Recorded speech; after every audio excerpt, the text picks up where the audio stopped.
আগামী 24শে এপ্রিল 2026 শুক্রবার মা বগলামুখী জয়ন্তী। মা বগলামুখী তিনি দশম মহাবিদ্যার অষ্টম রূপ। কেন এই দিনটি সাধারণ মানুষের কাছে এক বিশাল সুযোগ? কেনই বা তাকে বলা হয় স্তম্ভন শক্তির দেবী? আজকের ভিডিওতে দর্পণের পর্দায় উন্মোচিত হবে সেই রহস্য। স্বতন্ত্র তন্ত্রে বর্ণিত আছে সত্যযুগে একবার ভীষণ ঝড় বা প্রলয় শুরু হলো, যা সমগ্র সৃষ্টিকে ধ্বংস করতে উদ্যত হয়েছিল। তখন ভগবান বিষ্ণু সৌরাষ্ট্র অঞ্চলের মানে বর্তমান গুজরাটে হরিদ্রা সরোবরে কঠোর তপস্যা করেন।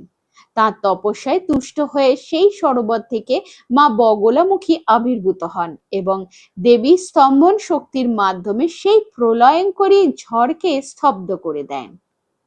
আবার সংখ্যায়ন তন্ত্র এবং দেবী ভাগবতের কিছু ব্যাখ্যায় পাওয়া যায় মদন নামে এক অসুর ব্রহ্মার বর পেয়ে বাকসিদ্ধি লাভ করেছিল। সে যা বলতো তাই সত্যি হতো। সে তার কথার জাদুতে দেবকুলকে অতিষ্ঠ করে তুলেছিল এবং বিশ্ব ব্রহ্মাণ্ডের শান্তি বিঘ্নিত করেছিল।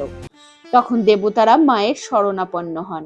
মা বগলামুখী আবির্ভূত হয়ে সেই অসুরের জিভ টেনে ধরেন এবং তার বাক শক্তি স্তম্ভিত করে দেন। এই বিশেষ রূপটি বর্তমানে মায়ের সবচেয়ে পরিচিত রূপ। মা বগলামুখীর উপাসনায় হলুদ রং বিশেষ গুরুত্বপূর্ণ।